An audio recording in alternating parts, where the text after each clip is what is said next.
In this video, we will look at the energy of electrons in a material with periodic atomic structure. Most semiconductor materials, such as silicon, have periodic atomic structure. We call it a crystalline structure. By following a simplified quantum mechanical approach, we will show that the energy of electrons in semiconductors are grouped in bands. This video aims to understand the origins and the importance of electron energy bands for semiconductors. Specifically, we demonstrate how we visualize these energy levels in so-called energy band diagrams. Understanding band diagrams is of utmost importance for solar cell engineers. In the previous video, it was described how atoms bond together to form a solid material. Now we will take a look on the energy of electrons in a regular atomic structure. This first part of the video will essentially serve as a derivation for energy band and dispersion diagrams. For this course, you don't need to follow all the complex physics here, and you can skip it. You can go ahead to the diagrams themselves that are discussed later in this video. However, for those of you who want to dig deep into the physical understanding of these diagrams, we will explain the presence of the bands of energy levels of electrons in a solid, starting from an energy of an electron. Since the quantum mechanical approach to determine the energy of an electron in a real solid is rather complex, we will start by making some simplifying assumptions. Let's consider a case in which the lattice structure is perfect and all the atoms are fixed in one position. Let's then consider a one-dimensional crystal lattice as shown in the slide, with lattice constant equal to A and composed of n atoms. In quantum mechanics, the Schrödinger equation relates the energy of a particle to its wave function. This differential equation is of the second order, and you can see it presented here in the slide. As you can expect, solving the Schrödinger equation for a real three-dimensional case is mathematically complex. Therefore, we will use models and simplifications that will allow us to derive the energy of an electron in a simple, one-dimensional lattice structure. This diagram shows the potential energy experienced by an electron crossing one-dimensional lattice. When considering only Coulombic forces as a result of atom-core electron interactions, the resulting potential energy function, Ux, will be periodic as shown in the slide. It is important to remark that electron-electron interactions within atoms are neglected, since their average contribution to the potential energy is almost zero.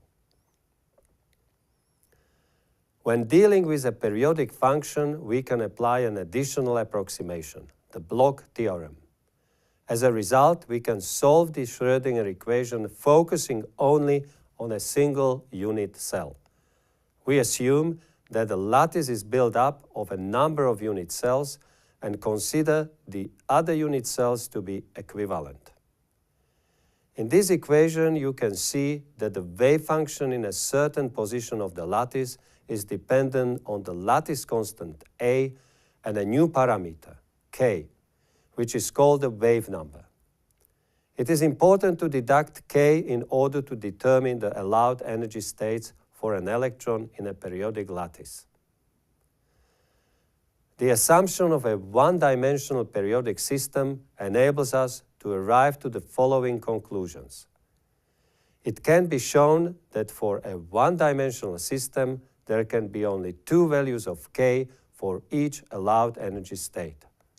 Besides, the values of K are periodic, and they repeat every 2 pi over A, the lattice constant.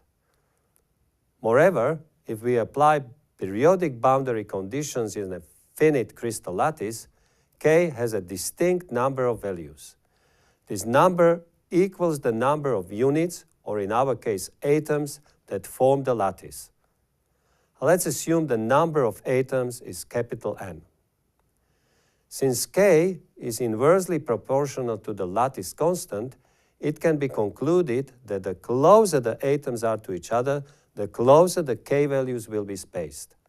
This can lead to a quasi-continuous range of allowed K values. The periodic potential energy can be further idealized according to the chronic-panic model. The periodic potential energy is represented by a barrier denoted as U and a well. The energy of the well is set to be 0. The barrier and the well that describe the periodic potential energy function form a unit cell. We define the dimensions of the unit cell by -b and +a as boundaries in the x-axis. If we apply the boundary conditions within such unit cell, we can solve the Schrödinger equation. The resulting solution includes the parameters alpha and beta, which are related to the energies in specific regions of the potential energy function. From this solution, we can see that each value of K corresponds to a specific energy. Besides, to satisfy the relationship, the cosine of K times A plus B must assume a value in the range between -1 and +1. In order to visualize the results, let's now define Xi as the ratio between the particle's energy E and the maximum potential energy U0. The allowed energy values for the system are then those that satisfy the equation we saw in the previous slide. If we adapt this equation using the new defined component of Xi and alpha 0, we can show that the allowed solution lie in the range between -1 and +1. If we plot the adapted equation as function of Xi, we can observe that it is an oscillatory function. The regions where the function have values between -1 and +1 are enclosed in the blue boxes. These boxes represent sets of allowed energy states that the system or our one-dimensional lattice can have. These ranges of allowed energy states for electrons are what we call energy bands, while the spaces in between are forbidden energy states for electrons. But why are we interested in wave numbers and energy bands? To understand it, we will now look at the energy dispersion diagrams. An energy dispersion diagram, also referred to as a K diagram, relates the electron energy states to the wave number K. Doing so, in a one-dimensional system, we are able to know the energy of an electron for any specific value of K. But not only that, the wave number is also related to the particle momentum. In classical mechanics, it is defined as the product of the mass and an object, of the mass of an object and its velocity. This resulting vector plays an important role in the mechanisms and energetics of energy transitions in a semiconductor. We can extend our analysis to a three-dimensional system. In this case, we refer to K as wave vector. It depends on the crystal orientation that has to be taken into account. However, if we do so, the resulting plot will be very complex and difficult to analyze. For this reason, generally only the regions that are most likely to be occupied by electrons are plotted. Moreover, due to the symmetry of crystals, we can choose to plot only the positive values of K. It is important to realize that these energy levels vary, depending on the orientation that is taken into account. This means that if we look at an electron in a crystal lattice, it will be able to propagate differently in different directions. Here you can see how the dispersion diagram looks like for silicon crystal.